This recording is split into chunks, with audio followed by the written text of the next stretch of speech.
យើង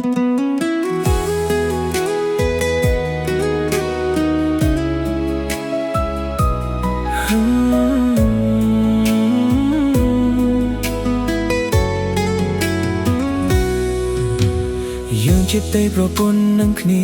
យូរដែរហើយវាដូចមិនសមឡើយបើអូនមិនយល់ចិត្តបង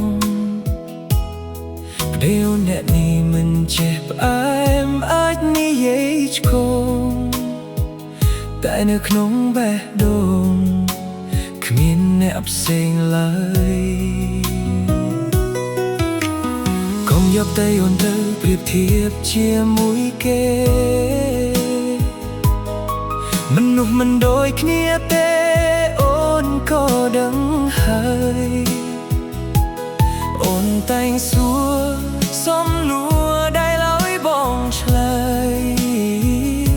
ថាប្រត្រានត្រៃនៅស្រឡាញ់អូនដែរទេតែសុំឆ្លើយប្រាប់អូនឲ្យច្បាស់ម្ដងទៀតថារូបតែអ្នកនេះណាស្រឡាញ់ភក្តីគ្មានថ្ងៃប្រែគុំណាត់ចង់បោះបង់ប្រពន្ធក៏គ្មានដែរបងចង់ប្រាប់ថាស្នេហ៍អូនពេញហើយឬទេបងមានអូនជាប្រពន្ធសំណាងពុនពេកមិនដែលគិតចង់បែកឬចង់រកអ្នកថ្មីបានអូនប្រងក្បែរខ្លួនជីវិតបងមានន័យសូមប្រពន្ធកុំភ័យផ្ទៃមានតែអូនម្នាក់បងដឹងថាអូនបារម្ភព្រោះក្តីស្នេហាខ្លាចចិត្តបងសាវាលួចមានស្រីលួចលាក់បងសន្យាមិនធ្វើឲ្យកើតយួរគ្រួសារធ្លាក់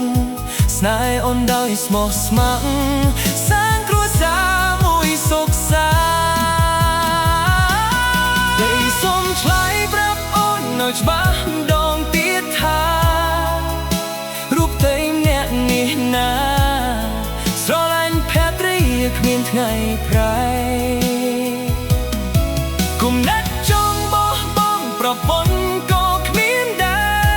របងចង់ប្រាប់ថាស្នេហ៍អូនពេញហើយឬទេបងមានអូនជាប្រពន្ធសំណាងពុនពេកមិនដែលគិតចង់បែកឬចង់រកអ្នកថ្មីបានអូនព្រមក្បែរខ្លួនជីវិតបងមានន័យសូមប្រពន្ធកុំភ័យផ្ទៃមានតែអូនអ្នក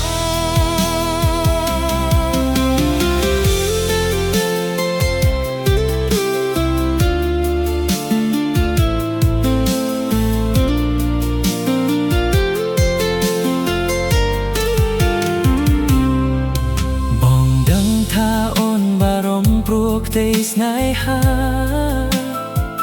ខ្លាចចិត្តបងសាវាលួចមានស្រីលួចលាក់បងសន្យាមិនធ្វើឲ្យកើតយួរគ្រួសារធ្លាក់ស្នេហ៍អូនដោយស្មោះស្ម័គ្រ